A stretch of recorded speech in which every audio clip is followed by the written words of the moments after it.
जय श्री कृष्णा। आज हम गीताधाम गुरुकुल उच्च माध्यमिक विद्या मंदिर में ऑनलाइन क्लासेज में कक्षा 9 का सामाजिक विज्ञान में एक पुस्तक है, क्या है, जो इस साल ही इस पुस्तक को आपके पाठ्यक्रम में लागू किया गया है, क्योंकि एनसीईआरटी का कोर्स लागू करने के साथ ही राजस्थान की कला संस्कृति और राजस्थान से संबंधित ज्ञान उसमें का समायोजित नहीं हो पा रहा था, इसलिए एक अलग से पुस्तक दी गई है जो राजस्थान के विद्यार्थियों के लिए है।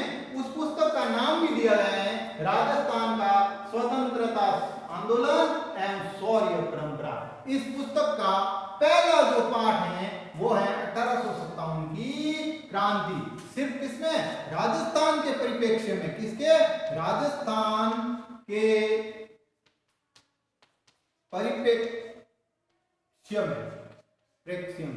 परिप्रेक्ष्य संबंध में या उसके संबंधित सिर्फ इसमें ज्ञान दिया गया है, ताकि हम अपनी राजस्थान की कला संस्कृति इतिहास और धरोहर के बारे में है जो जानकारी प्राप्त कर सकें और उस जानकारी को बढ़ा सकें। तो इसमें जो 1857 की क्रांति दी गई है, इसमें लिखा है कि मुगल साम्राज्य के पतन के पश्चात देश में उत्पन्न अराजकता से राजस्थान भी अछूता रहेगा। सबसे पहली बात है कि जब से मुगल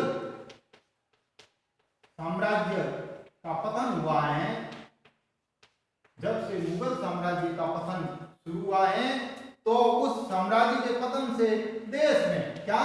देश में अराजकता फैल गई। क्या हो गई? अराजकता फैल गई। अराजकता का अर्थ था राज्य जैसी कोई चीज नहीं बची, सत्ता जैसी या शासन जैसी कोई व्यवस्थाएं नहीं बची, उन शासन सत्ताओं का सही निरूपण नहीं हो रहा था। तो उसमें राजस्थान भी एक अलग हिस्सा नहीं था, क्योंकि राजस्थान भी उसी राष्ट्र का हिस्सा था और राजस्थान भी उसी में है जो संक्रमित हुआ था, या राजस्थान में भी उस समय इस दौर से गुजरा। औरंगजेब की मृत्यु से उत्पन्न शक्ति रिक्तता को एक बार भी तो मराठों ने भर दिया। औरंगजेब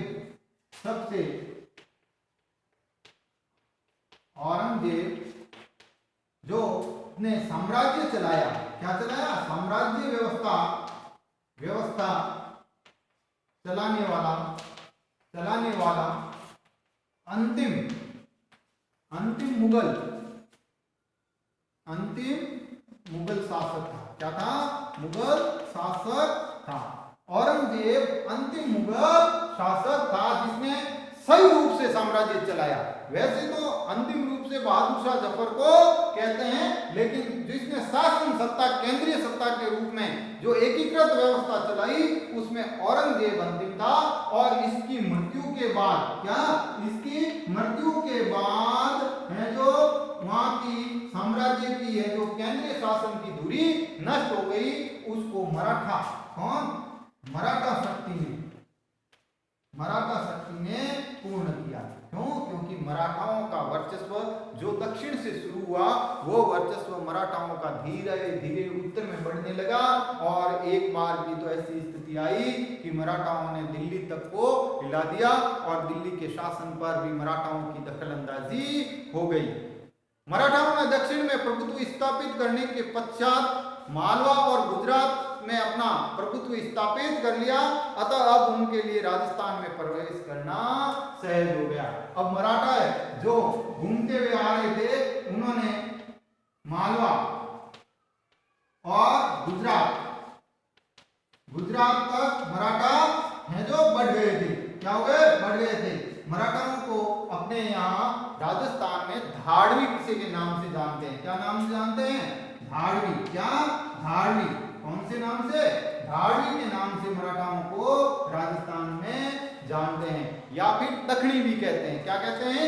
दखनी भी कहते हैं। तो ये धाड़वी जो मराठा थे, राजस्थान भी अब पहुंचने वाले थे, क्योंकि गुजरात और है जो मालवा यानी मध्य प्रदेश तक तो इनका है जो प्रभुत्व हो चुका था। मई 1711 ईस्वी में प्रथम बार मराठाओं ने मंदसौर के निकट मेवाड़ी क्षेत्र में धन एकत्रित शुरू किया। सबसे पहले 1711 ईस्वी में ये मेवाड़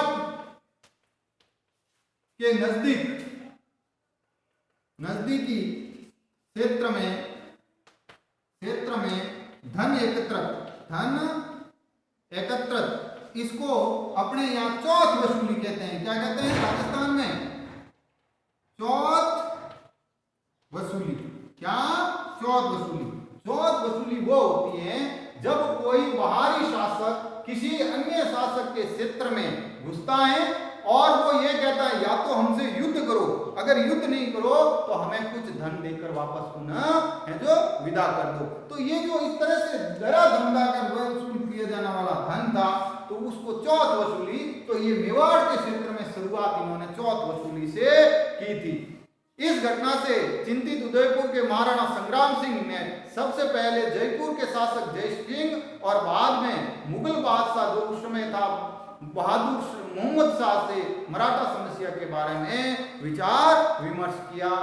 1724 ईस्वी के बाद राजस्थान में मराठा आक्रमणों में तेजी आई और 1711 के बाद 1724 ईस्वी में मराठाओं का प्रभुत्व बढ़ा। क्या बढ़ा? मराठाओं का प्रभुत्व। क्या? प्रभुत्व बढ़ा। क्या बढ़ा? मराठाओं का प्रभुत्व बढ़ा और ये मराठा राजस्थान में है जो अब अपना पैर जमाने शुरू कर दिए। इसी बीच अप्रैल 1734 में बूंदी के पदच्युत का अर्थ होता है कि वो शासक जो इसने अपनी गद्दी छोड़ दी या किसी वजह से उसको छोड़नी पड़ी के शासक द्वारा आंतरिक संघर्ष में मराठाओं को आमंत्रित करने का यह प्रथम अवसर था। बाद में राजस्थान में मराठाओं का हस्तक्षेप बढ़ गया। अब एक और काम हुआ कि कुछ राजस्थान के भी ऐसे शासक थे जिन्होंने धीरे धीरे मराठाओं को राजस्थान में अपने निजी स्वार्थ के लिए आमंत्रित करना शुरू कर दिया। तो 1734 ईस्वी में बूंदी के शासक ने उन्हें स्वहित के लिए, क्या? स्वहित साधने के लिए है जो आमंत्रित या क्या किया? स्वहित साधने के लिए आमंत्रित किया। 1735 ईस्वी में मालवा पर अधिकार करने के बाद मराठों को राजस्थान पर आक्रमण करने के लिए एक आसान मार्ग मिल गया। 1735 में उन्होंने मालवा पर अधिकार कर लिया। अब मालवा पर अधिकार होने से वो राजस्थान के नजदीक थे या राजस्थान में आने का उनका कदम बढ़ाने का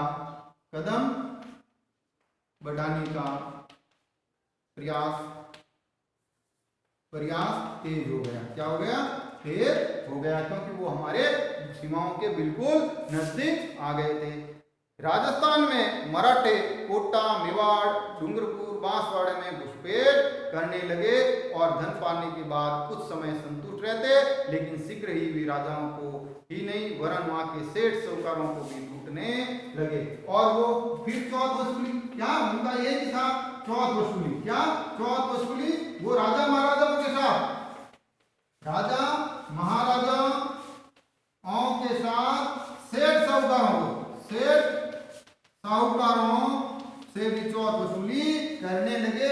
इस तरह से दक्षिणी राजस्थान का हिस्सा ज्यादा परेशान रहने लगा। उन्होंने राजस्थान के नरेशों के आंतरिक मामलों में हस्तक्षेप भी प्रारंभ कर दिया। और फिर क्या किया? आंतरिक मामलों में भी हस्तक्षेप आरंभ कर दिया जिससे यहाँ के शासकों को बड़ी परेशानी हुई। बूंदी, जोधपुर और जयपुर रियासतों में उन्होंने प्रवेश इसी बहाने से किया था।